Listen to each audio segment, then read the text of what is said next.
nutrition and waterborne diseases. They are being monitored by the Health Ministry. And the Ministry of Health is recommending mix and matching for COVID booster vaccines in some cases as it rolls out the program today. Veteran Guyanese aviator Malcolm Chanisiu died today following a road accident almost 1 month ago. In the region, a retired police officer in Belize has been charged in connection with the discovery of 1 kilogram of cocaine in his vehicle. Internationally, the director of the International Red Cross supports countries to assist Afghanistan's poor who are suffering from a man-made crisis. The details of these and other stories in a moment. Hit to stand in lines? Don't worry. KFC has got you covered with their drive-thrus, which are open now from 9 a.m. to 10:30 p.m. at Movietown, Vlissingen Road, Mandela Avenue, Reading Hoop, Parika, and the Amazonia Mall. That's right, you can drive through at 6 of their 9 locations. Remember, their current opening hours are 9 a.m. to 10:30 p.m. Go on down and let your taste buds savor the spices today. KFC. It's finger-licking good. And now the news in detail. The Public Accounts Committee of the National Assembly has again stated that government agencies making payments to ensure contractors are not overpaid. They say that this is a frequent occurrence in agencies. The chairman of the PAC, Germaine Ferguera, reminds that accounting officers of government agencies are to follow the advice of the financial secretary. An advice from the Public Accounts Committee, PS, and this is an advice we have decided to give accounting officers coming before us, particularly with the issues of overpayment and the backlog keep reflecting itself in year after year's reports. And the finance secretary actually would have given us this advice. When you would have discovered these happenings that keep reflecting itself year after year, this is 2016, 5 years ago. The advice from the Public Accounts Committee is that you write the FS, explaining to him your efforts in getting the contractor to satisfy his obligation has failed, and you're asking for the FS to give consideration to write it off. The PAC reminds officers as the committee was considering and questioning the overpayment of $15 million to contractor for construction works at the Kaichuma Hospital in 2011. Opposition PAC member Ganesh Mahepal urged the accounting officers of the Health Ministry and other agencies to check works before payments. We are seeing large sums of monies being paid to contractors, and I will just like to state for the record purpose that it comes back to measuring the work and then issuing the payments. And I think that is a sore issue that we have found in this 2016 Auditor General's report. And I trust that the accounting officer will take note, as we would have guided all other accounting officers, that the engineering department and the technical officers need to play a greater role in ensuring that we pay for measured works. The PAC heard that in several instances, files for contractors for which there were overpayments are missing and have to be reconstructed. Permanent Secretary Malcolm Watkins of the Ministry of Health responding to a question from government PAC member Siraj.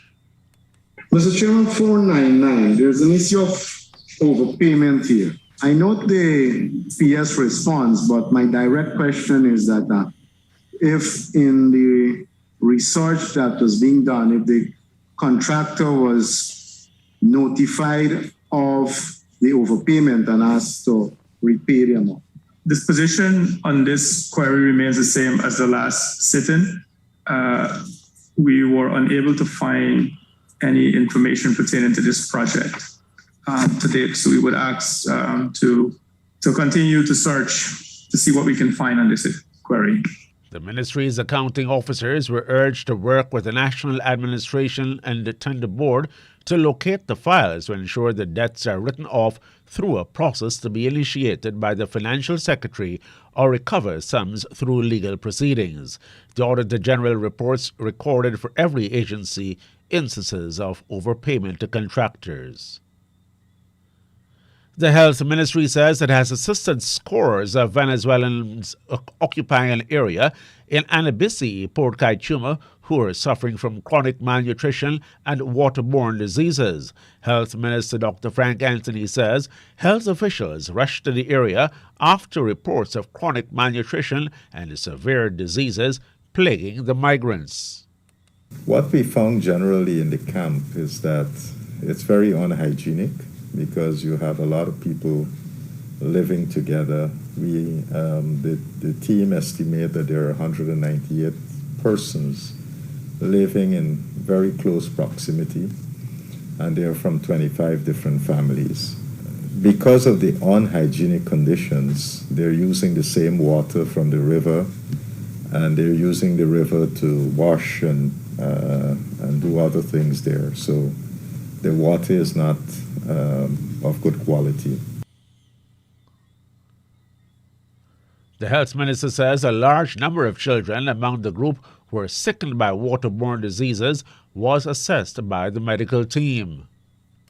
At the time, while the reports were that there was severe malnutrition, what we found was that some of the children were chronically malnourished.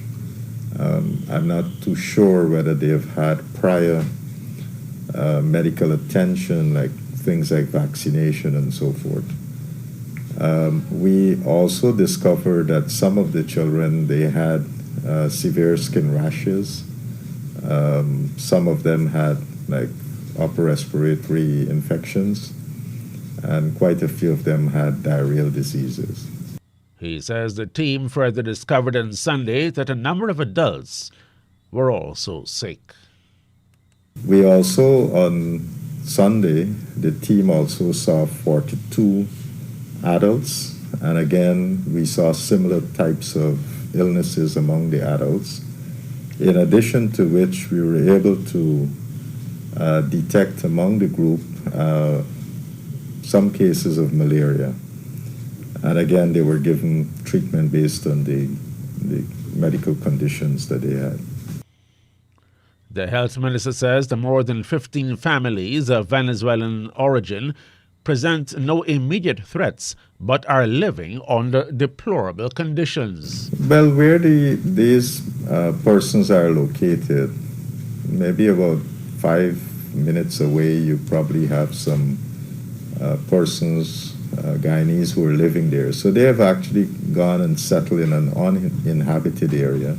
And so I don't think they're directly affecting anybody within that area.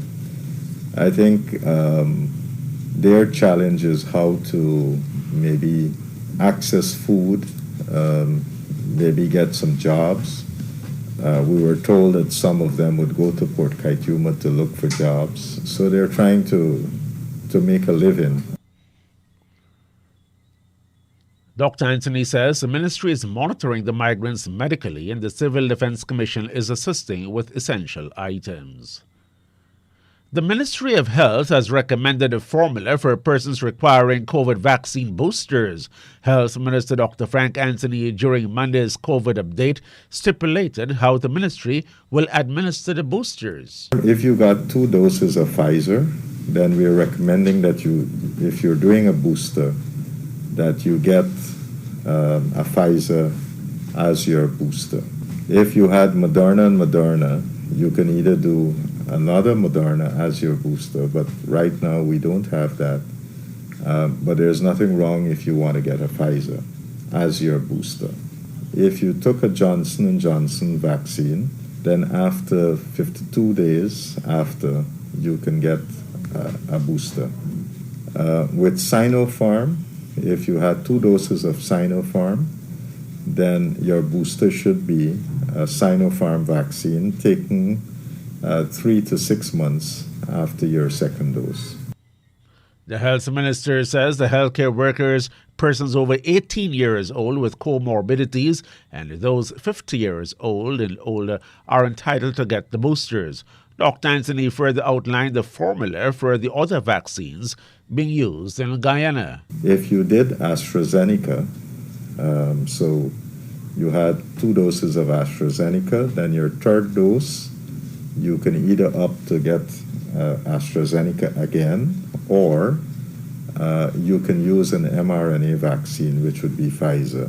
So 6 months after your second dose of AstraZeneca, you can get mRNA or a Pfizer vaccine to complement your AstraZeneca. If you took Sputnik V and you completed both doses, then you can take a J&J vaccine, and that would complement the series. So you can use the J&J as a booster. The ministry began administering the booster doses as of today, Monday, November 22. The health ministry is reporting a steady decline in positive COVID-19 cases. In the last 24 hours, the ministry says it recorded 31 new positive cases and a sharp decline in ICU cases to 9. There are 77 persons who are in the hospital. The data shows 1,729 other persons who tested positive have been told to isolate themselves at home.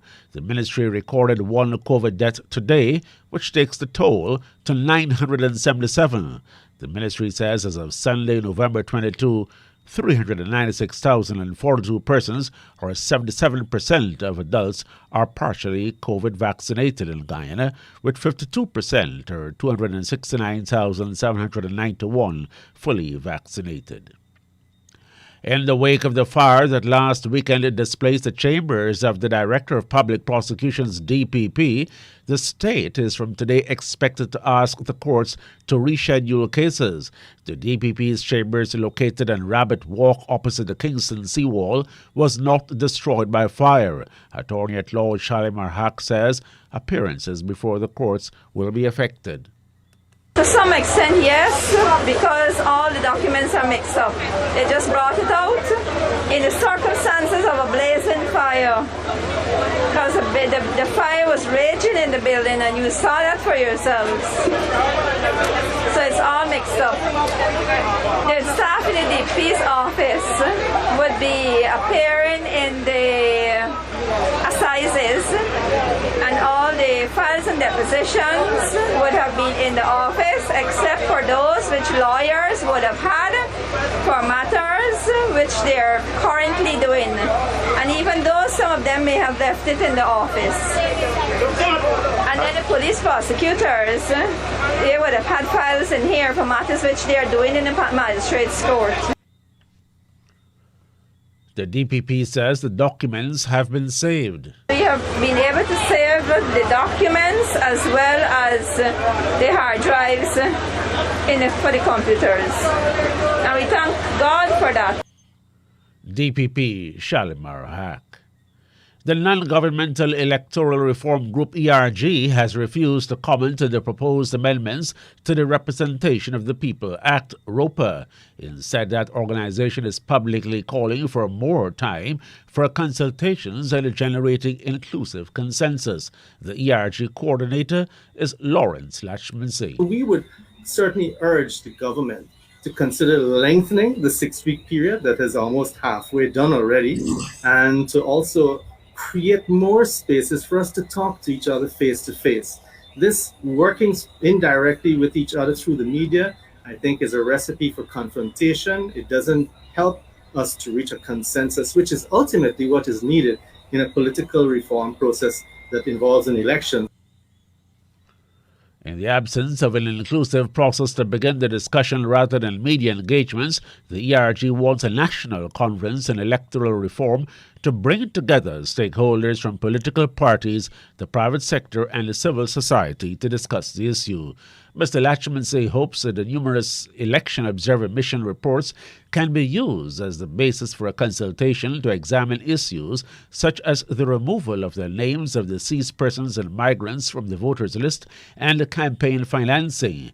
The ERG hopes that a proper discussion on the advantage of incumbency in elections, closer relations between political representatives and constituents, efficient processes for the declaration of results, and the composition of the Guyana Elections Commission will be addressed. Veteran Guyanese aviator and aviation educator Captain Malcolm Chanisio died early this morning. He passed away in hospital almost 1 month after a speeding minibus slammed into the car he was driving in Kingston, Georgetown. Guyana's aviation community was almost immediately plunged into mourning. Director General of the Guyana Civil Aviation Authority, retired Lieutenant Colonel Egbert Field, expressed deep sadness at the passing of someone he regarded as a family friend. Malcolm, he has trained hundreds of pilots while he was in Guyana Airways. And his training, you could rest assured that a pilot having undergone that could secure a job anywhere in the world that he goes because he's trained to the finest. His oversight and the management of the aviation training school, the Art Williams and Harry Wendt Training School, that is one of the most sterling contributions to aviation in Guyana. Veteran Guyanese pilot Jerry Gavaya is also shocked at the passing of Mr. Chanisio, who he says played a major role in the development of aviation standards in Guyana. The aviation sector in Guyana came better because of him. Oval Airport, for what it is today in terms of its compliance with, is because of him. He was a stickler to standards and safety, and it's a great loss. But I think more than thinking about the loss, we are thinking about the contribution he made to Guyana and to Guyana aviation. Every one of us benefited from his wisdom and his keen sense of safety and compliance with regulations and so on. Captain Jerry Gavaya. We now turn to news from the region. A retired police officer in Belize has been charged in connection with the discovery of 1 kilogram of cocaine in his vehicle. According to News 5 Belize, police say their search of a vehicle being driven by retired police officer Ines Castillo unveiled a kilo of cocaine in the back seat. The retired officer was detained and formally charged with the crime of possession of a controlled drug with intent to supply. News 5 says in its report that investigators learned that Castillo visited the police training academy in Belmopan City shortly before he was busted with the drugs. He was reportedly there to drop off a senior police officer who retired yesterday. Assistant Commissioner of Police Alfred says after investigators learned about the connection led investigators to conduct a search on the police training academy grounds. There were no additional drugs found as a result of further searches of the police facility upon the instruction of the Commissioner of Police. The Brazilian Social Democratic Party was unable on Sunday to nominate its presidential candidate for next year's election. That's because of a voting app failure. This is delaying a decision between the main contenders João Doria and Eduardo Leite. According to a Reuters news report, the center-right party paused voting after the app failure denied access to as many as 44,700 members registered to vote, including former President Fernando Henrique Cardoso. The party says it would extend the voting until next Sunday if the technical problem can be resolved, leaving in suspense the tight nomination battle between two governors, Doria of São Paulo State, Brazil's largest, and Leite of Rio Grande do Sul. Leite is seen as a centrist who is closer to the roots of a party that has shifted right since it held office in Brasilia. The Brazilian Social Democratic Party governed Brazil from 1995 to 2002 during Cardoso's 2 terms that modernized the economy and started social welfare programs that were later continued by leftist governments. The party's role in Brazilian politics has since diminished, and it now holds just half the seats it had a decade ago in Brazil's Congress. In the 2018 election won by far-right President Jair Bolsonaro, the Democratic Brazilian Social Party candidate Geraldo Alckmin won just 4.8% of the vote. The party hopes to field a candidate who can be a centrist alternative in 2022 to Bolsonaro and a leftist former President Luiz Inácio Lula da Silva. Venezuela's National Electoral Council, CNE, awarded victory to the ruling Socialist Party and 20 governorships and 3 to opposition politicians in an initial announcement on Monday following local and regional elections. Shortly after the first results were published, leftist President Nicolas Maduro celebrated the government's triumph. President Nicolas Maduro says the victory is impressive and worth celebrating, surrounded by supporters. A Reuters news report says the results are a setback for the opposition leaders who returned to the fray after boycotting presidential polls in 2018 and congressional elections in 2020. They argued that a fair vote was impossible due to rigging and intimidation by violent gangs loyal to Maduro. This year, opposition politicians decided to contest the elections as they were frustrated by the failure of U.S. sanctions to dislodge Maduro, as well as emboldened by the presence of election observers from the European Union. The South American country's top electoral authority reported only 41.8% of registered voters turned out to cast their ballot on Sunday, equivalent to some 8.1 million people. In 2017 regional elections, the ruling party won 19 governorships, while opposition politicians took 4. The only mayoral result announced in the CNE's first bulletin came from the capital Caracas, where the ruling party was also declared the victor. And now we go to the BBC World Service for international news. I'm Stuart McIntosh with the BBC News. Hello. The Director of Operations at the International Committee of the Red Cross, Dominic Stillhart, has urged donor nations to find ways to send funds to Afghanistan to prevent severe malnutrition. He said the hunger he'd seen among Afghan children during his recent tour of the country had made him livid because the suffering was man-made. As winter sets in, the policies that were meant to avoid supporting those that are in power are now instead freezing out millions of Afghans of the very basic needs they require to survive. Much development aid has been frozen since the Taliban takeover in August. Police in the American state of Wisconsin say a car ramming incident at a Christmas parade on Sunday was not a terrorist event. 5 people were killed and 48 others injured when Darrell Brooks drove into the crowd in the town of Waukesha. The chief of police, Dan Thompson, said the suspect was a local man. We have information that the suspect prior to the incident was involved in a domestic disturbance, and the suspect left that scene just prior to our arrival to that domestic disturbance. The subject was taken into custody a short distance from the scene, and we are confident he acted alone. There is no evidence that this is a terrorist incident. The suspect will be charged with 5 counts of intentional homicide. 6 indigenous Greenlanders who were taken as children to Denmark in a failed social experiment 70 years ago are demanding compensation from the Danish state. Our Europe editor, Danny Aberhard, reports. 22 Inuit children were put on a boat in 1951 and sent to foster homes in Denmark, then the colonial power. Those behind the scheme believed those taken would, on their return to Greenland, form part of a new, as they saw it, modern elite. They were, in fact, returned to an orphanage. Prime Minister Mette Frederiksen apologised last year for what she called a human tragedy. But now the 6 survivors, all in their 70s, want compensation, $38,000 each. Their lawyer says they had their childhoods ruined and lost their families, language and culture. The United States says it's encouraged by Sunday's deal, reinstating the Sudanese Prime Minister Abdalla Hamdok. but wants more progress before restoring aid. The State Department repeated calls for all civilian leaders detained after last month's coup to be released.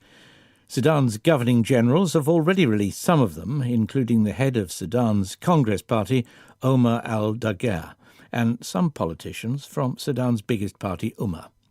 Members of the deposed transitional government have strongly criticised Sunday's deal, calling it a betrayal. Critics doubt the military will allow Mr Hamdok to hold genuine power. World news from the BBC. France's Prime Minister Jean Castex has appealed for calm in the country's overseas territory of Guadeloupe after days of unrest sparked by anger at coronavirus restrictions. France sent special forces to beef up security after more than 80 shops and businesses were looted on Sunday.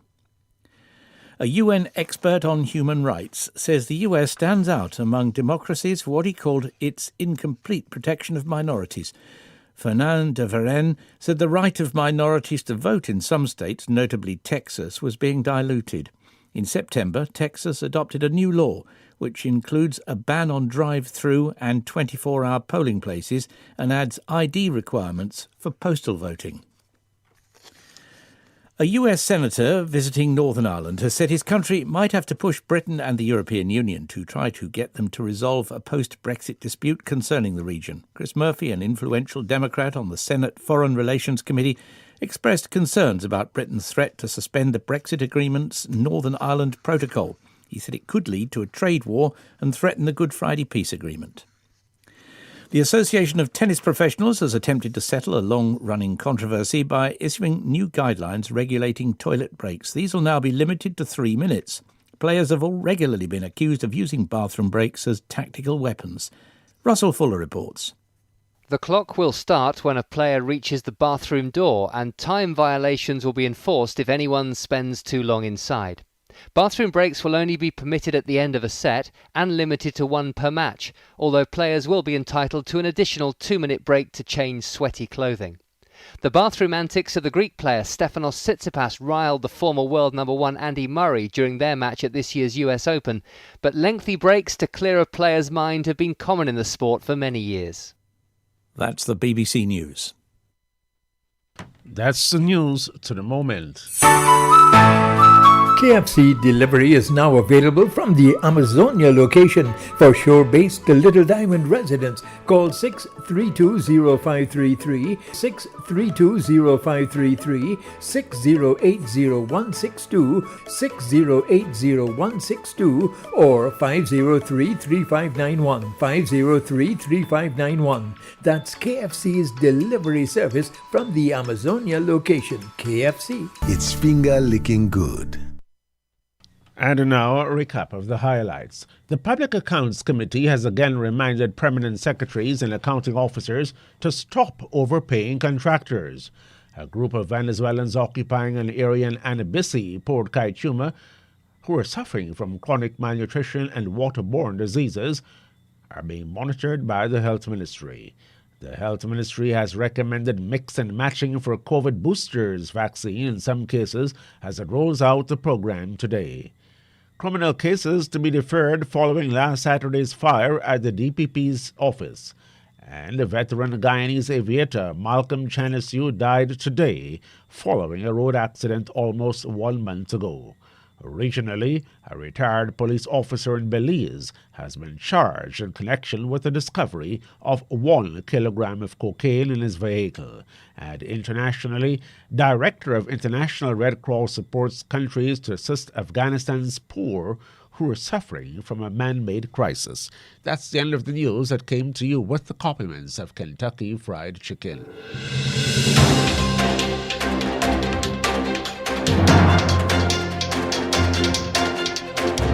The news from Guyana, the region and the world. Compiled in the News Talk Radio newsroom and powered by DemeraraWaves.com.